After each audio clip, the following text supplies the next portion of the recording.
Yes, ndabakunda cyane nanone. Iyi ni inkuru itangaje ya filime yitwa Straw, iri kuriza abantu benshi ku isi hirya no hino. Yaciye ibintu cyane rwose kubera ukuntu ikoze. Ifite story iryoshye kandi inababaje bijyanye n'uko yanditse cyangwa se yakozwe. Iyi filime rero nawe nujya kuyireba rwose urihera ijisho, kandi urabona ko ibyo ngiye kukubwira muri iyi nkuru ngiye kukubwira ari iby'ukuri kandi ari nabi. Iyi filime nshya ya Tyler Perry yitwa Straw yibanda ku buzima bw'umugore witwa Jinaya Wilkinson, umubyeyi w'umwana umwe.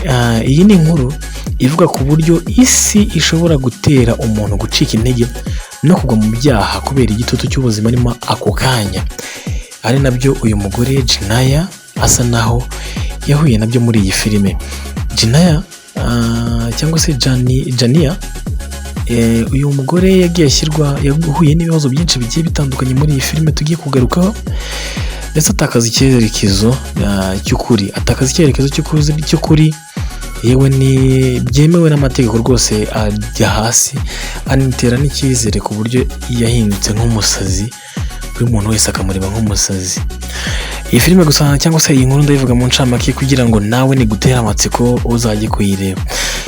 Muri iyi filime rero Jania cyangwa se Jania, uyu mugore ni umugore wari uri mu bibazo cyane by'amafaranga, yewe ubukene bumwugarije, abana mu nzu ye n'umwana umwe witwa Aria, ndetse unasanzwe afite ikibazo cy'uburwayi bukomeye cyane, kandi inzego zimukurikirana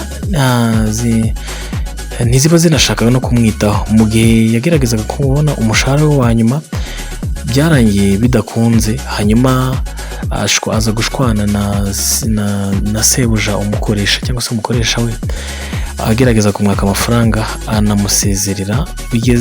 Bigeze nyuma aza gufata sheke, ariko haza gutera amabandi mu kazi yakoraga, baza gusahura bosi we, kwa kundi abakozi baba bambaye utuntu, imyenda iriho nk'uko mubibona kuri iyi foto, imyenda iriho amazina cyangwa se kuno umwambaro w'akazi uriho izina, mujya mubibona no ku mutima, bagasoma izina rye. Noneho bosi we akatekereza ko abo bajura baziranye na Jinaya, nyamara bamusanze mu kazi atanabazi.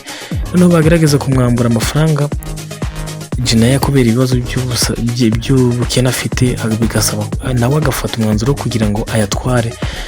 Arwanira n'umwe mu mabandi imbunda, bituma ayimwaka, arangije aramurasa. Noneho aritabara, bosi we arasakuza cyane ati mwari muri kumwe, none bigenze bitewe, biza gutuma bosi we nawe bimuviramo urupfu, aramurasa ariko atabigambiriye. Hanyuma ya mafaranga aza kuyasiga, afata sheke yari yamuzanye ya nyuma, ajya kuri banki. Ageze rero kubera ukuntu bamubonaga bashaka kuyamwima, ariko ararakara cyane. Yamaze kwinjira muri banki, ibintu bihinduka uruhurirane rw'ibyago byatumye afata icyemezo cyo gufata banki bugwate mu rwego kugira ngo bamuhe amafaranga.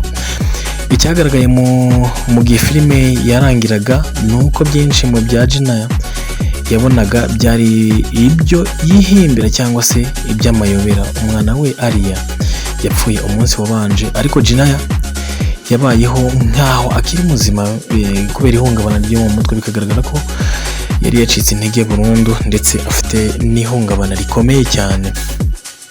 Wakwibaza ese niki cyatumye afata banki bugwate? Kuko nari maze kubivuga rero, uyu mugore Aria, uyu mugore Jinaya, nyuma yo gutakaza akazi ke no kumwambura imodoka n'umupolisi wamugaragarije ivangura ndetse akanamubwira ko azamwica, Jinaya yabonye ubuzima bwe busigaye mu kangaratete, nta gaciro bugifite. Mu gihe yagiye gushaka umushahara we wa nyuma, yinjiye mu bujura butunguranye, maze arwana n'abajura, arabarasa nk'uko twari twamaze kubivuga, ndetse anakomeretsa umuyobozi we bikabije cyane, aza no kwitaba Imana. Nyuma yaho yinjira muri banki nk'uko twari tumaze kubivuga, ashaka kubikuza sheki ye, ariko ntibyamukundira kubera kubura ibyangombwa ataragifite aho ngaho. Kubera igitutu cy'ubuzima, Jinaya yashyize imbunda ku meza, maze umuyobozi wa banki yibwira ko afite igisasu no mu gakapu yari afite. Polisi yahise ihagera, ibintu bihinduka bibi cyane. wakwibaza se uyu mwana Aria yapfuye ate?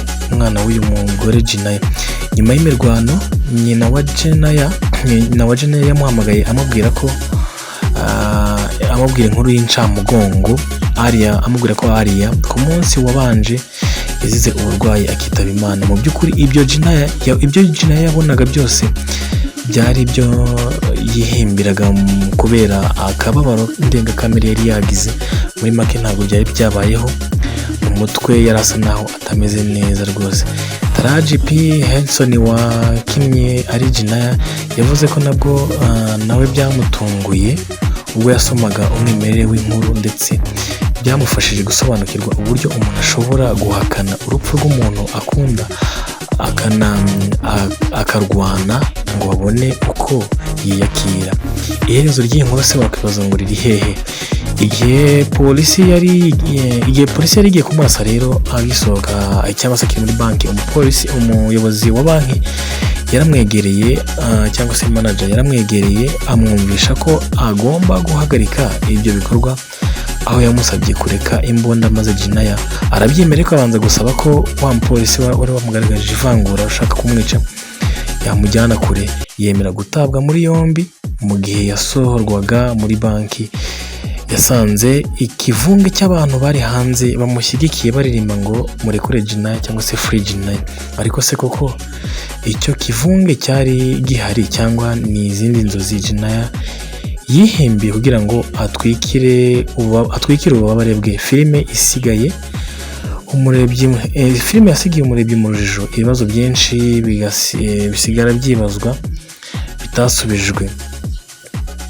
Wabireba ugakurikirana iyi filime ugasobanukirwa n'ibyo ari byo.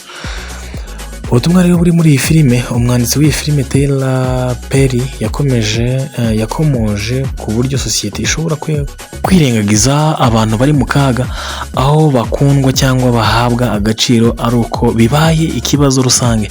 Filime ya Stroll rero ishimangira akamaro ko kwita ku bantu bafite ibibazo byo mu mutwe cyangwa se bafite ibibazo ibyo ari byose, no kudashyira abantu ku karubanda mu gihe bakeneye ubufasha bwa muntu cyangwa se ubufasha ubwo ari bwo bwose.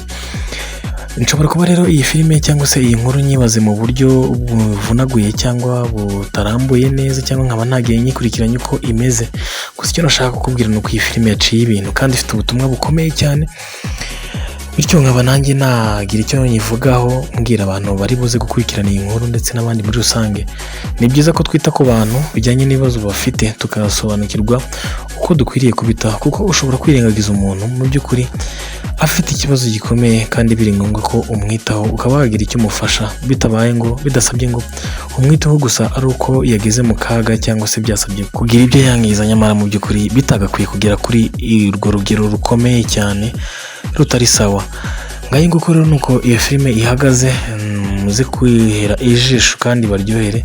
Ndazi neza ko muri buze kuyikunda kandi mukabona ko ubuzima bwa muntu bufite agaciro igihe cyose agihumeka.